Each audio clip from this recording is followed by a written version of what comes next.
Hi everyone, it's Marita from Immigration Beast. Thank you so much for tuning in, guys. Today I have a special guest, Ronica Brown, who is immigrant, CPA, and entrepreneur. And she came from Jamaica, and today she's gonna share her story.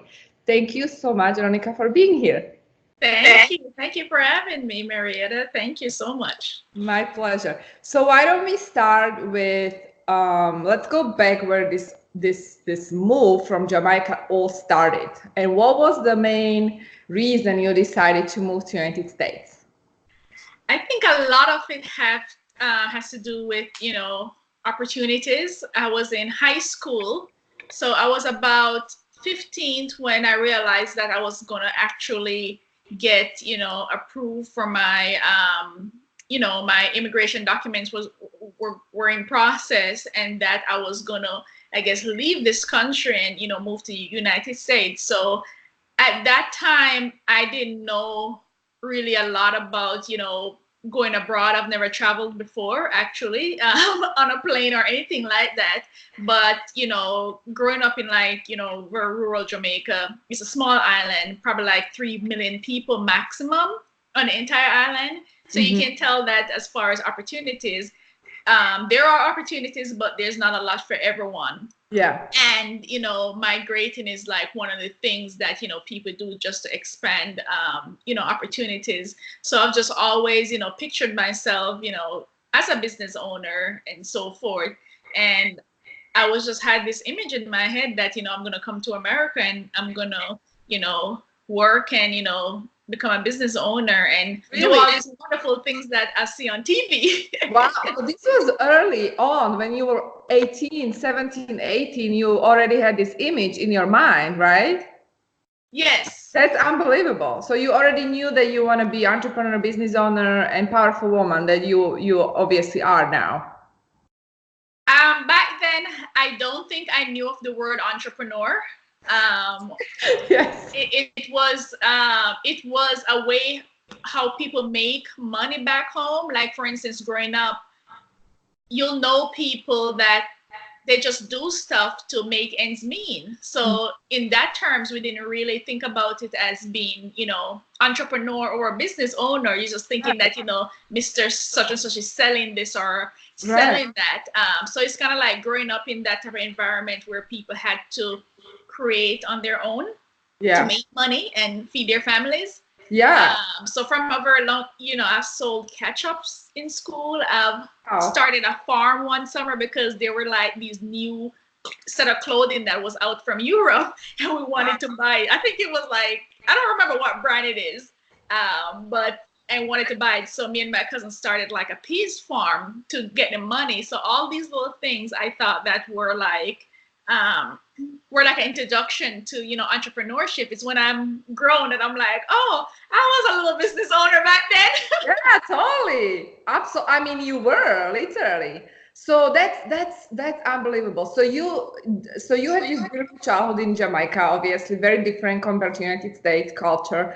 And then, like, what happened in terms of the immigration, the paperwork? Like, how come suddenly you decided to go to United States? What happened? Like, how did you even get a green card or whatever paperwork back then? Yeah, so my dad was living in the States for a while.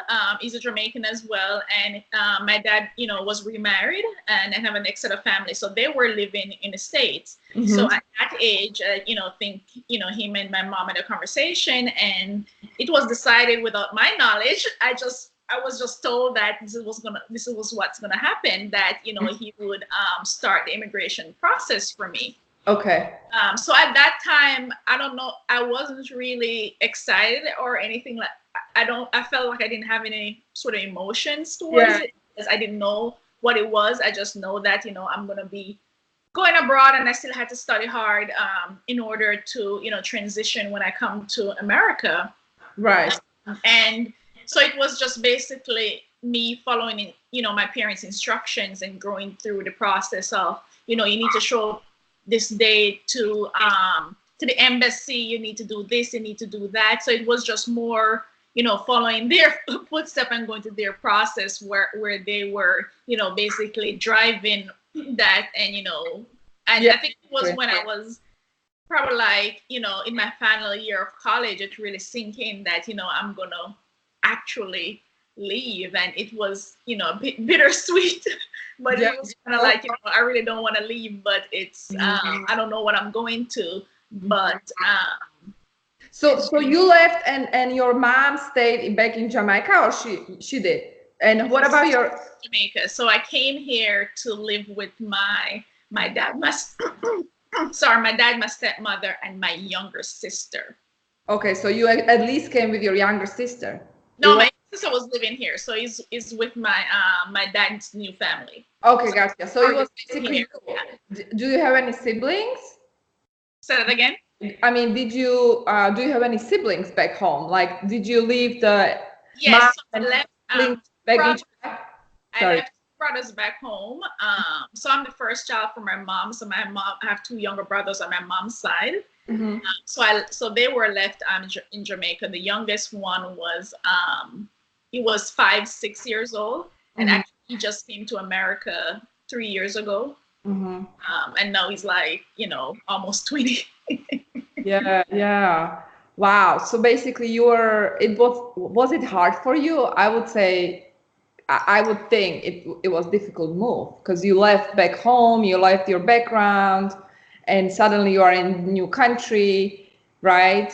And even though you do have the support of your dad, obviously, it's a big change, and especially for young woman because I remember, when I was actually 16, my dad decided that he's gonna send me here for 1 year as an exchange student. Yeah. And I didn't want to come. I was like, I'm good, Dad. I don't want to go. And he just decided, no, you're going for 1 year as an exchange student through this exchange program.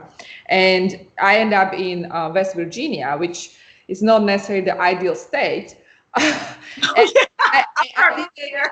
Not ideal scenario, and I didn't speak any English, like zero. I had no idea how. I went to school straight away, but I was so homesick that I would be eating peanut butter all the time, and I put on, and this is seriously not joke, I put on like 60 pounds that year. 60 pounds. I know, a lot. Then I went back home, back to Slovakia, and I'm from very small town, 5,000 people, and everyone would judge me. They thought, oh, now she thinks she's American. And I just been through so much pain, because I felt like outsider, and the whole time I was in the US, I was missing my family, my friends. Then I put on weight, before I used to be this ballroom dancer. It was really hard experience for me. And especially in that age, critical age, when you experience something like this, on one hand, it will shape you big time. On the other hand, you don't know who you are anymore, because you lost the foundation you had back home. That's why I can feel like it wasn't easy for you. It wasn't easy. I felt it was very lonely, because I guess people think that, because you're from an English-speaking country, and, Jamaica is probably 3 hours south of Miami. So it's like there's a plane every hour out of Jamaica to the United States. But, if you're someone that, hasn't traveled, haven't, at that point in my life, I've never lived with my dad in a house before. Mm-hmm. So, it was more like, it was pretty similar to, this person, but, you've never, kind of lived or have that really close, father-daughter relationship. So to be honest, it was extremely lonely for me. And I hear a lot of immigrants say that, your months of crying until you feel like you're just okay being in America, because, you're lonely, you miss your life. You had life, you had friends, the way, doing things back home. And then now I moved to Georgia. As you know, Georgia is not a very commute-friendly city or anything. So you're just stuck in this house, and I'm looking around, and there's nobody walking around. It's lonely. Ghost town. Wow. So what happened? Like, let's start with something positive, because people who are watching this video after this, they probably, I don't want to move to US. I'm not going to US. And I guess, I think it's just a part of the transition, Sure. process that you are going to miss, a lot, your family members, who you're from. And it's just how you channel it. For my, my loneliness, I came here with the thought that the only way that I'm going to better myself is to finish college. So I went to school, full load courses. I majored in international business and accounting. So I had two majors to keep me occupied, to keep me busy, Yes. during, to transition. And while I was home, because I was at home for the first 8 months before I started college, to go through all that paperwork and so forth. And one of the things that inspired me so much up to this day, music videos. My mind was blown with all MTV. I mean, I've seen MTV on cable TV, in Jamaica, and music video on MTV and BET. But when I came here, like, it's like, oh, I was binge watching MTV, like. So I was these music videos, and I'm like, oh my God, Yeah. that's so amazing, and fell in love with Jennifer Lopez. I'm just Jenny from the block. Those songs that said that. And I'm like, oh my gosh, she's an immigrant. She came from Puerto Rico, and she's rich as hell. So I think at that point, I started like seeing that, oh my God, like. Suddenly you didn't feel alone, right?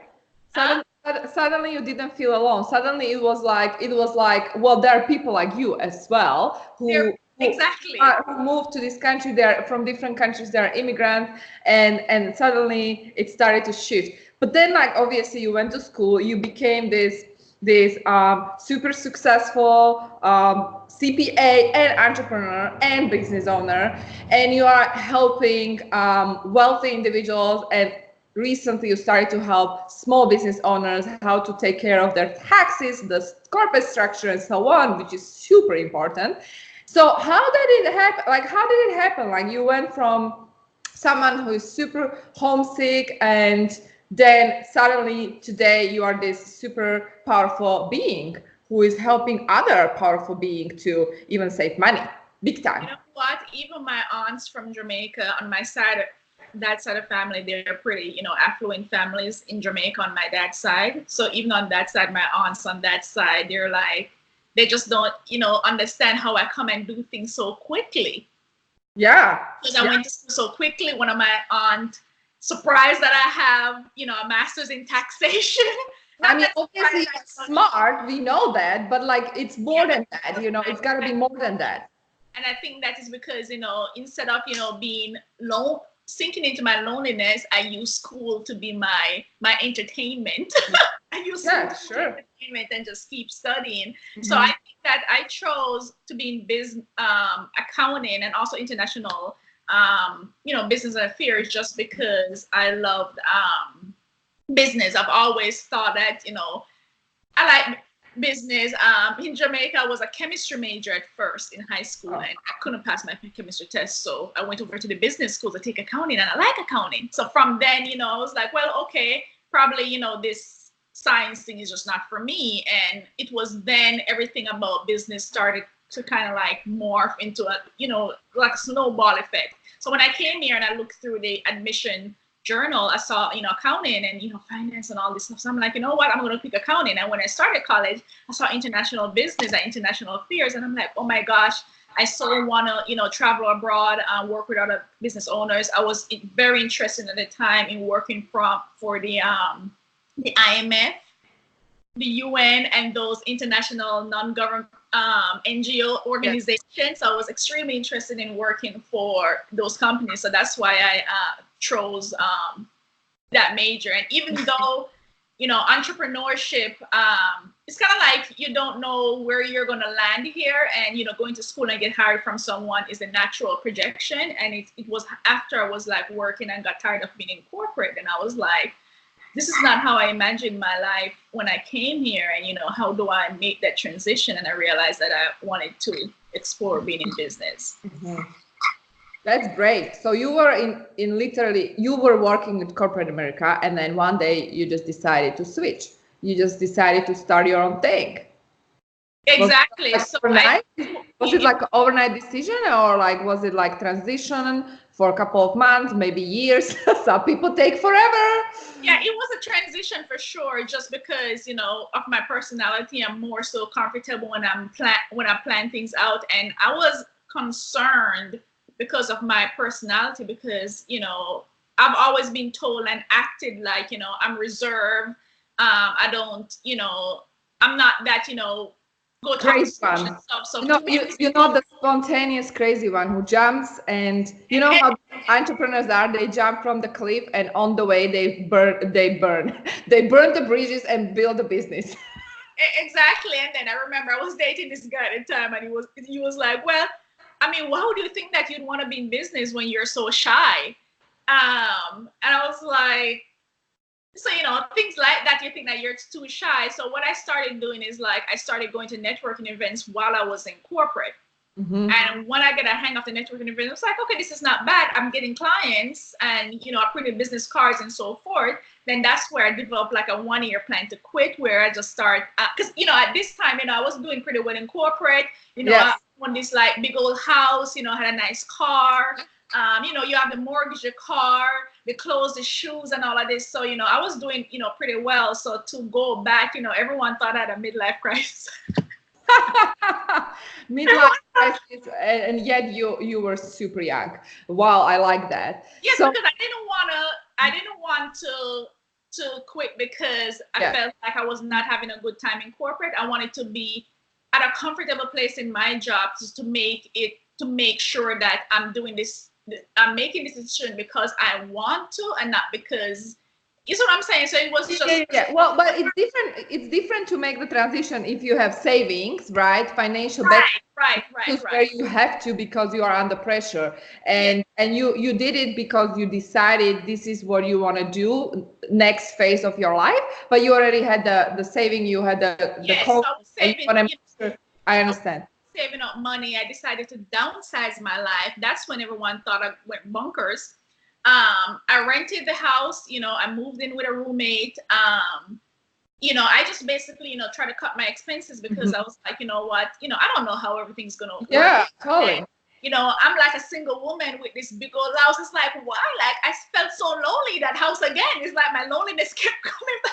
I'm like, this is not what. So when I decided to quit, actually, I remember my boss called me in his office, and he was like, I really don't, understand you. He was like, when other people wanted to quit, I understood their thought process, but for you, I don't understand your thought process. So, are you going to a next job? I understand if don't want to say anything, because I thought that I was going to a next job, but I didn't want to tell them, because normally if you're going to a competitor, you don't really want to tell them, Yeah.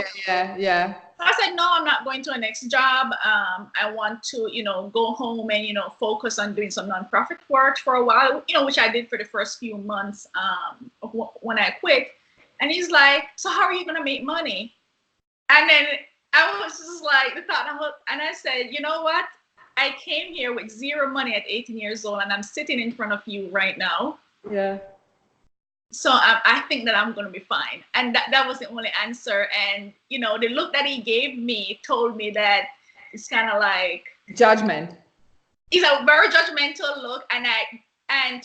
And that bothered me for a very long time after I quit, that, I should have defended myself more or something like that. But what brought me peace is, like, you don't have anything to defend. You want to quit the job. You don't have to explain anything to this man that his entire life is just based on, being a director of this tax department. Absolutely. And so then you decided to build this new business. And obviously now you are helping entrepreneurs, business owners save money, or I would even say optimize whatever needs to be optimized for the business purposes. And you're doing very well. So and obviously, if I can share that, you also have a baby. So you are very busy mama. Very, very busy mama. I think that for this year has been a bit challenging year because of my 7-month-old son.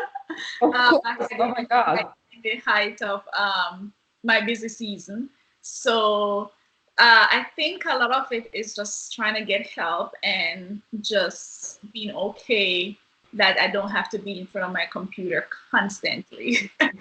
Because that's something you learn. Like I can see the same pattern. Like we discussed actually in your interview the other day. Like we are trained to be hardworking. We are trained to be on top of the game. We are trained to be like really involved 24/7 with our clients, with our work, because of the nature of what we do. But Exactly. that doesn't necessarily mean that it is how you structure your life, especially if you want to have balanced life and sustainable balanced life. Because if you don't have the balance, at some point you're just going to experience burnout. And so what you just said, like you don't have to be constantly glued to your laptop if you want to be successful. There are ways to structure your business and do it in a way that it makes sense for you, your family, and still you are being productive and you are obviously profitable.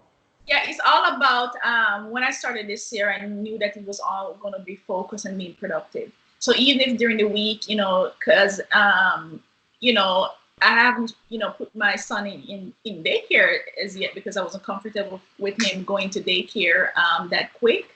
So even if I work 2 full days a week, it's just have to be fine. So it's kind of like being okay with that. And when I was pregnant, I went through my client list and realized that some people had to cut. I had to increase my prices and then needed to just limit the amount of time of, you want to help people, but I just realized that, the clients that I'm going to serve, that, the best way for me to help them, is if, I raise my prices, and also for me to be able to give them the amount of time that they want to understand what's going on and help them save money. So that was the strategy, to basically reduce the number of people that I have to work with, but also being able to keep my revenue up and continue. So I think that basically set a good pace for 2019.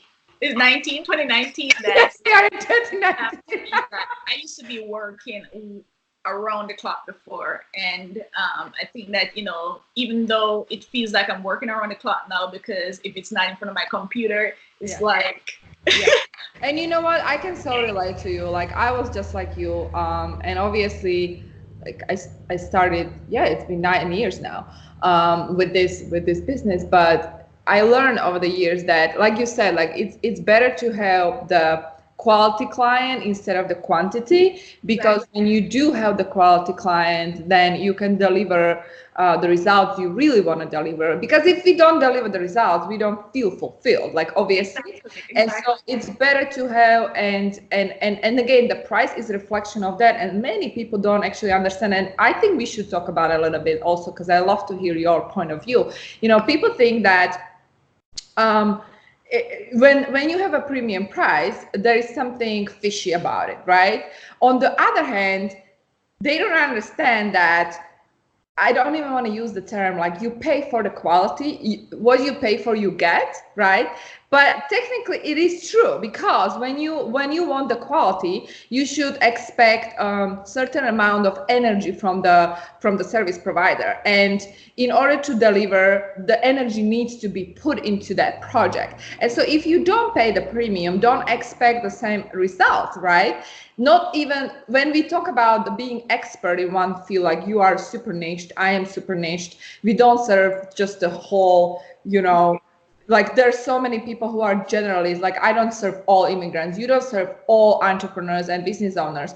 We are very specific. And because of that, we are able to charge premium, because we can deliver for this small group of people exceptional results, right? So what's your input on that, like premium prices? Because, I would have clients here and there asking me, how come you charge so much?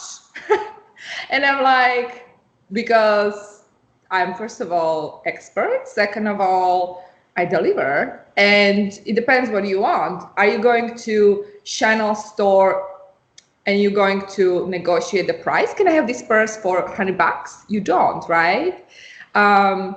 So like, how is your experience with these premium prices and with your clients? And then who is your ideal client? for the way I look at it is, if I'm saving you money and you don't want to pay me, then you don't want to save money. Then Amen.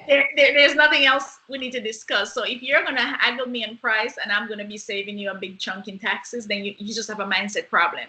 And my God, amen. Okay, let's recap. Mindset problem. Because this is so Ronica. Every day I came across with mindset problems with immigrants who are coming to this country.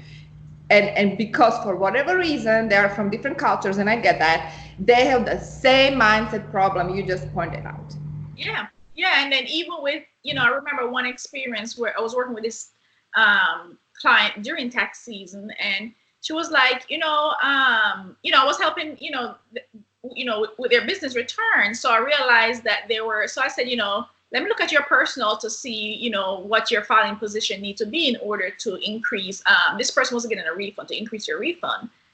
And I helped her to get like a $5,000 or more refund, which she would not have get if she didn't hire me, because the last year she was supposed to get the same refund, but she got like $500 or something like that, just because it's not that they didn't do it right. It takes a certain amount of expertise to know how to move things around, how to move money around in order to oh my God, that's huge. She was like, that's just too much. And I said to her, how much is your refund again? And she's like, so I said, how much you get back last year? I'm like, what's the difference? Did you make much more money this year? She's like, no. So I'm like, and you don't see that my services value how much I'm charging you? See, that's the thing. Like, the mindset of people is that they immediately start panicking. They see the number and they start panicking. They think it's like some sort of rip-off because they immediately compare you with somebody else, another service provider. Exactly. And they don't understand that this service provider is not offering the value you are offering. So I said, how much did you get back last year? And I'm like, well, if you want to get that back, then you can just have them finish it up for you. But this is my price. So let me know if you want to move forward. So I think that is just kind of like standing firm in and believing in your offer, and doing that mindset work. I have to constantly even remind myself to constantly just drill that, just because it's something that I'm not a person that just like, oh, I'm just going to increase my price and to hell with people. It's something that I have to grow myself into. So it's not something that I automatically got. It was something I felt like I had to do. And also, I am really good at what I do. Yeah, and then I think that's the part of it. Like, once you know that you are really good, you need to own it. Like, I am damn good at what I do. Yeah, so you need to, like, you literally need to own it. Like, you're good at it and you just own it. And these people who understand it and they want to work with you because of who you are and your expertise. And you are specifically not just educated, but you are trained and you are expert in this particular niche. So if they feel comfortable paying you, it's because they understand the value. I mean, I would think everyone who understands the value is going to pay you, because otherwise they're crazy if they don't, right? Who doesn't want to pay money, right? Right. So it's just trying to say, that person is like, they're just not ready for that type of help, based on their mindset. This year also I started a program where I'm also coaching other accountants and CPA to help their clients do tax planning, because tax planning is a niche within tax. Not everyone, like, people think that, just filing a tax return, that person is helping them to pay as little as tax as possible, but that's not true. Yeah. You have to tax plan in order to, save money when tax filing time comes around. So I'm also helping these accountants to implement this in their business, and even them have like this big mindset problem. I'm like, what the heck is going on in this world? Ronica, I see this like, oh my God, all the time. Mindset is the key. Mindset is the key. And even if I talk about the mindset, let's say I do the webinars, on my webinars, I talk about the mindset, and I really talk about surface level. I'm not even going deep with these immigrant entrepreneurs. And many of them are like, what are you talking about? And they just don't get it. I'm sorry, but they don't get it. And it's a little bit frustrating because it's heartbreaking for me to see that they don't get it. They don't understand that even if you come to this country, even if you start your own business, that doesn't necessarily mean you're going to make it. It doesn't mean that you're going to live your American dream if you don't have the right mindset. Actually, you won't live the American dream if you don't have the right mindset. And the right mindset is connected with even with the relationship you have with money. It's all connected. It's not separated. So like, I totally understand what you're talking about. I feel like people need training on mindset more than anything else. That's like the foundation of everything. And that's why like I'm doing these interviews, so I can really inspire them and show them that, you know, whoever is coming from, it doesn't really matter where you're from. It doesn't matter what's your background, but what is the common thing people have is that they have the right mindset. They need to have the right mindset if they want to make it in this country. Yes, it is so important. It's kind of like, you know, even being in business and growing in business, you realize how, you know, as the years start going by, you realize how it's important that even up to this month, I'm like a 30-day mindset challenge. My birthday is actually 30 days from today, and I'm doing just, you know, reconnect mindset challenge for me, for myself, you know, in order, you know, to start, recommitting, you know, back to everything, you know, back to, you know, the reason, you know, why you started business, and just get into that good place again. Because now sometimes I feel like, you know, I'm juggling, you know, baby, you know, business and so forth. So I get a little bit flustered sometimes. The littlest thing just like stresses me out now that it never used to. So I just feel like I just have to come up with some kind of schedule where I'm gonna have to find the time to commit to some of this mindset work. And you know, the goal is that, you know, I need to get my stress level down. I mean, if you've dealt with having, you know, it's a joyful experience. You know, babies are lovely and so forth, but you know, it's hard work. I'm sure about that. Well, that's sorry, say again. As a little things just kind of like spike my stress level and so forth, and so it's trying to get back that serenity and that, you know, that ease of things that I'm gonna commit to going into my birthday. Well, I feel like you overcame a lot, so I'm sure you can manage this, Ronica. Now, so if people want to find you, what is the website or the social media where they can find you? My website is ronicabrown.agency.com. I am on Facebook as Ronica Brown, and I'm on Instagram as taxninja_Ronica Brown. Okay, perfect. So whoever needs help with taxes, you guys know where to go. And stay tuned for there is going to be interview that I'm doing with Ronica. We're just going to talk about taxes. And if you guys have any questions, you can also post them below the video. And that's it for today. Thank you so much. Thank you for having me. This was a fun chat. I loved it. I love that you share your story and your vulnerability with us. And I'm sure that you are going to inspire many, many people who will follow your steps. So guys, thank you so much for tuning in, everybody. I'm also going to share a playlist, so you can find, there's going to be a playlist somewhere here. You can watch more inspirational videos from other immigrants who are made in the United States. And stay tuned for the upcoming videos. Thank you so much, guys. I'll see you later. Bye. Thank you. Bye.